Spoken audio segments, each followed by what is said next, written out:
Hi, I'm Hayley Victoria and welcome back to my crime and policing channel. In today's session we're continuing our exploration of Britain's biggest bad eggs, and in particular we're looking at the murderers amongst us. Now then, you may be able to tell that I have a particular accent from somewhere in the UK.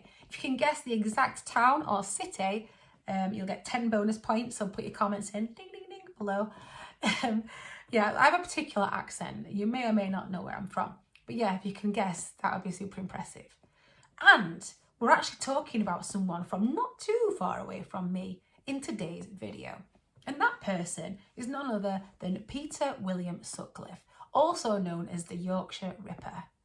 Now then, the Yorkshire Ripper, the name itself, is kind of like an homage to Jack the Ripper. So if you're interested in British crime, I'm sure you've come across the names Jack the Ripper before. And he haunted the streets in the early days, attacking a particular demographic of society, and they were sex workers on the streets of London.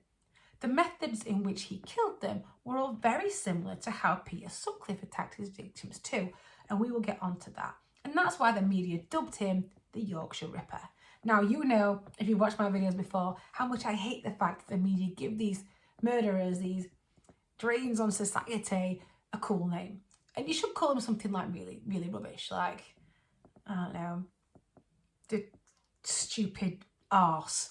And then they wouldn't be more inclined to do it, to live up to this notoriety. You have some criminals, these copycats, who do these crimes for that notoriety. They want to have blogs made about them. They want them to be on books because, I don't know why, because they want that fame, I guess. And they're just, maybe just not cut out for X Factor, who knows. But anyway, enough of that. We're getting on to crime. And today we're continuing the forensic psychology of things.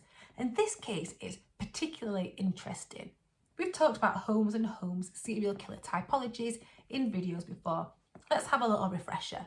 So we've got the vision killers. Your vision killers, they're the ones who have a different body or energy who's communicating to them, telling them to do something. Now that could be God, the devil, fairies, the washing machine. They think that somebody's in there guiding them. They have to do this. They've got a vision. The voice of God is telling you to go and kill these people or to go and do these crimes. That's what the vision killers look like. And one name that springs to mind when people talk about this is Richard Ramirez, who on numerous occasions said he was being guided by the devil. Then we have our mission killers. And our mission killers are the ones who are on a mission to rid the world of a certain demographic of people. Then we have our hedonistic, which is your lust and thrill seekers, and they do it because they get sexual gratification or they just love the thrill of the kills. And then after that one, we have our power and control. Now your power and control like being that, the God amongst men. They like seeing the power they have over life and death, and there is like a sexual element to that too. Now, people who fit into those categories are like your Shipmans, maybe your Ted Bundys as well, but Ted Bundy does tend to slip into the hedonistic style too. In today's session, however, we are looking at Peter Sutcliffe. Now, I've given you a little bit of an overview of the typologies again there, but let's focus throughout this video about what typology you believe Sutcliffe belongs to, or maybe more than one. Let's have a little bit of an overview about Peter Sutcliffe then, before he became the Yorkshire Ripper. He was born in 1946 in the West Riding of Yorkshire, and that was obviously a long time ago. And that was in the June, so a summer baby. He had a mum and a dad, he had some siblings, a fairly unremarkable start to life, and a fairly unremarkable person. You know, he went on to get jobs, he got married, he had some interesting hobbies, and there were some things that now, retrospectively, you think, ooh, is that a little bit of a sign of what this guy is all about? So he was interested in death from, well, his first job was at a mortuary, and apparently he used to like mess about with the victims with the body's jewellery and stuff, take it off and wear it and mess about, which his friends at the time took as like a bit of a weird prank, and they're like, okay, Pete, you want to pack that in? But yeah, take off the jewellery. And he used to go and visit like a wax museum and like obsess over the wax torsos with all like the dirty, like, you can see him quite with all like the diseases and stuff and the venereal diseases, and go and look at those and be particularly interested in them, which in itself is quite interesting.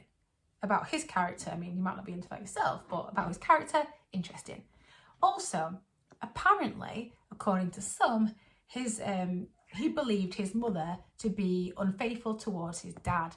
Now, some believe that skewed his perception of women and angered him towards women in general.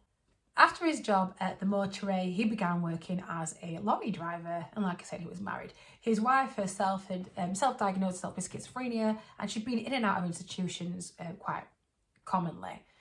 He was very close to his siblings, well, kind of. His brother was on a documentary I watched, and he was saying that although there's a large age gap, he kind of saw him as a bit of a father figure, Peter, and he found him to be like really helpful, and he supported him a lot, showed him lots of things that maybe a dad would do because their dad was always working or in the pub. He used to go out for a pint with his brother and things like that. And he could never ever imagine that his brother did the things that he did in the way that he did, because it was just completely a shock to him and their entire family. But he did do them, and it caused a lot of fear across the whole of the north of Britain for a long time. Let me get into the facts then. So we know who Peter is. We know they called him the Yorkshire Ripper in the newspapers, and we know that he has an interest in the dark and macabre, which in itself is not a crime, but it's what you do after that. So let's have a look at what he did do. He had a specific MO, a particular demographic in society, which was sex workers, female sex workers, on the streets of Yorkshire in the beginning. The way he would attack his victims would be with blunt force trauma to the back of the head, generally with a bell-peen hammer, and then he would stab them in the torso. And that would be with a screwdriver. The investigators believe like a Phillips head screwdriver, which are the ones with the crosses on. He stabbed them numerous times, obviously they'd be dead. He would leave them in such a way that it was obviously it was the same person every time he'd struck. Which is very similar to the Jack the Ripper case, although he didn't use a screwdriver. But the methods were very, very similar. But obviously with the Yorkshire Ripper, he'd use tools to conduct these crimes. Throughout this reign of terror, he killed 13 women and attempted to kill 7 others. Thankfully, he didn't kill them all, and it was one very, very lucky escape right while he was captured. Not all of his victims were actually sex workers though, and that's what really panicked the media and the police at the time. I mean, I don't know why it took the death of someone who wasn't a sex worker for it to worry people as much, but you know, just because someone is a sex worker, by the way, I have absolutely nothing against people who are sex workers or choose that occupation. This is just about the crime itself, and they do not deserve to be attacked or dehumanised in any way.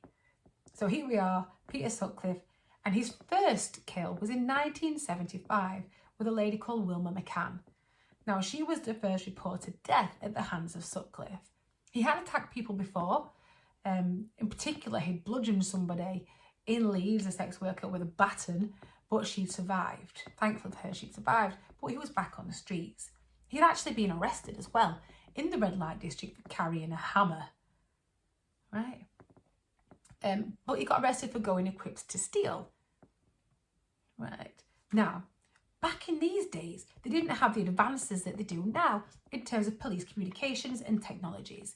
Now there are systems which record everything about people and it's shared nationally. So I'm talking about the PNC, or your Police National Computer System. PNC is fantastic. Say if I get arrested now and I'm in, I don't know, Chesterfield, and you want to check my details and I've done something down in Essex, they're going to be able to know about it. They can check the system because it's on there. And that's a system we didn't have before. Thanks to that system, those loopholes that break in the chain is now taking much less time to fix. Back in these days, as well as the 70s and 80s, they didn't have the computerized filing systems. Everything was done on paper. And that's a lot of paperwork to go through, right? And if you're getting all this info and intel in all the time, things get missed because there's stacks and stacks of paper. Thankfully, we've got it all computerized now, and it's much easier to make those links. And don't forget, the developments and advances in crime scene investigation lead us now to be able to solve these things much quicker. Another reason why people believe that Sutcliffe targeted sex workers is because apparently he told his friends he caught a dose from one. Now, a dose is like a old-timey, I say old-timey, like 70s, 80s phrase for an STI. So he'd caught something from sleeping with a sex worker, or so he claimed, which some believe may have angered him towards these people. And there was also the claim that his mother wasn't faithful to his father, which angered him against women. And he started to build this picture here. So when he attacked the sex worker in 1975, the one before he murdered them, there were slashes to the body and the back of the head injuries. Like I said, his first victim was Wilma McCann, who died in 1975. That was in the October, and she was a sex worker. There was no real pattern in time after that, so there was a couple more. I think there was one like the January, then the February the year after, and then they started to increase again. Now, as I've mentioned before, when people are habitual killers or serial killers, they can get a little bit complacent as time goes on, and maybe the deaths become there's a lot less time between them. There's a lot more evidence left at scenes because people get a little bit complacent, a little bit cocky, thinking they're not going to get found. And that's happened quite a few times over the videos that we've looked at. So a couple of years after the death of Wilma McCann and subsequent sex workers, Peter Sutcliffe changes his MO slightly. And he goes for a 16-year-old girl, Jane McDonald, who was not a sex worker. She's a typical girl next door, walking between a residence to a family house, and she's murdered. And she's not done anything wrong. I don't think she's antagonised him in any way like that. And she doesn't fit this profile that we're used to from this person. Bearing in mind at that time, they don't know who this person is. They don't know who's killing all these women. And at the death of young innocent, as they called her in the newspaper, Jane McDonald, I've got no doubt she's innocent, by the way. I just mean that's separate to what they call people. That really sent the police and the media into a frenzy, because now no woman was safe. And that's the tagline that was everywhere. Women were going out in groups. They got women-only buses. They petitioned to get men off the streets at a certain time because nobody felt safe. This is a time where you didn't know who it was. It could be anybody. People were calling up the police information line saying, I think it might be my husband, I think it's my partner, it's my brother. All these people were panicked because they felt that nobody was safe. And indeed, nobody was at that time. So most of his victims were based in Yorkshire, but he did cross the Pennines and start to spread a little bit and go into Manchester. And that's what stumped people in terms of geographical profiling. So some of the victims who survived, obviously the ones who didn't die, they tried to describe Peter Sutcliffe. And they did quite a good job with the E-fit, but they did say he got a northeast accent, which we know he's got a northern accent, but not specifically like Newcastle or wherever they said he was from. So around that time, because it was so huge in the media, people were contacting like, oh yeah, it's me here, like recordings and stuff, and really sending them on these stupid goose chases. But in 1981, the reign of terror ended. And that's because he was caught. And as luck would have it, he got, there was a lady with him at the time, and boy, did she have a lucky escape. He went to Sheffield, right? And he went to the red light district and he picked up a sex worker. She was in his car and police were just doing the thing, you know, riding about or whatever. And they saw this car. So, what's he doing here? They checked his number plates and they were like stolen plates. They were like, this guy's nicked this car. So they got him. But they didn't get him and think, oh, this is Peter Sutcliffe, the Yorkshire Ripper. They thought, this guy's nicked this car. He's got a sex worker in his car. Off she goes. He gets arrested. Oh dear. Well, funnily enough, right, this is not the first time Peter Sutcliffe's name had been brought up in relation to the Yorkshire Ripper cases.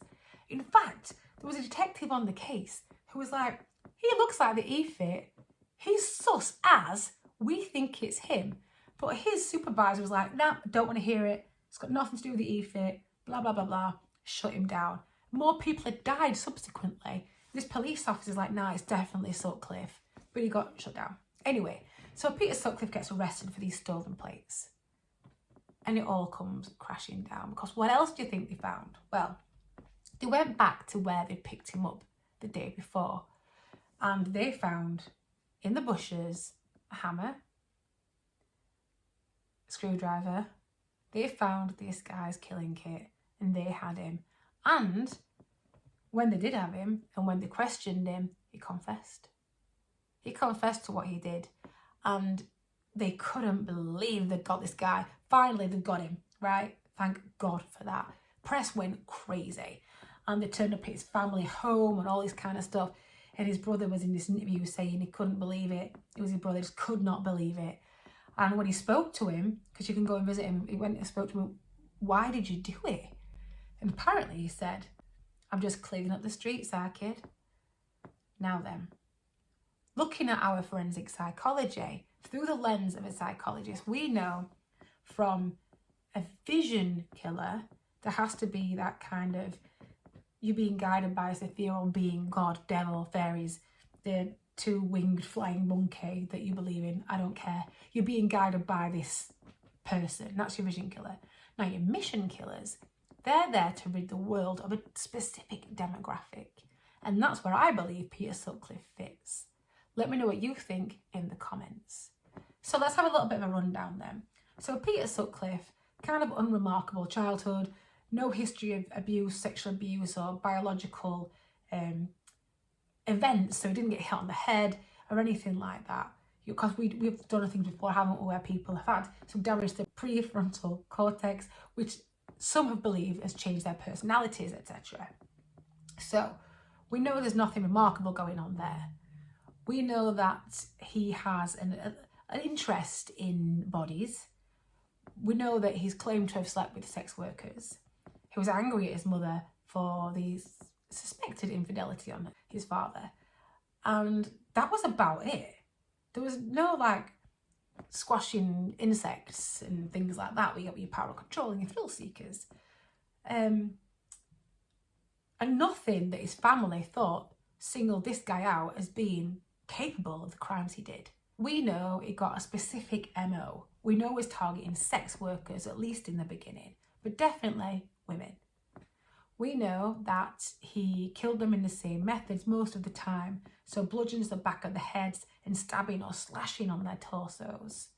We know he's killed 13 with 7 attempted murders, and we know that he was caught in 1981 and there was a full confession, and it did look remarkable like the E-fit. Now, the worrying thing was, and the sad, tragic thing, obviously, that all these ladies have lost their lives. They've got families to support, and we're talking, it was bleak in the late 70s and 80s in Britain. You know, it was at the heart of working class struggling. People were losing their jobs left, right and centre. And the way to make ends meet is why a lot of the women turned to the streets and were trying to support their families. A lot of these women had got children at home who were depending on them, and their mums went out and they never came back. And it is absolutely tragic. Nobody, no matter what line of work they decide they want to go down, deserves to not come home safely. And just because someone does choose to do something that maybe you don't agree with, doesn't make them a bad person. So, yeah, just a reminder there to be kind to people. And, you know, if you see somebody in trouble on the street or anywhere, intervene, call the police. It's important that as a society we look after each other, no matter where we are, who we are, and what we do. Just look after each other and stay safe. So we know all that about Peter Sutcliffe. We know what we think in terms of, well, what I think in terms of forensic psychology. I want to know what you think. Please pop your comments in the comments below. Like and subscribe if you like these videos. Yeah, look after yourselves, look after each other, and please don't commit any crimes.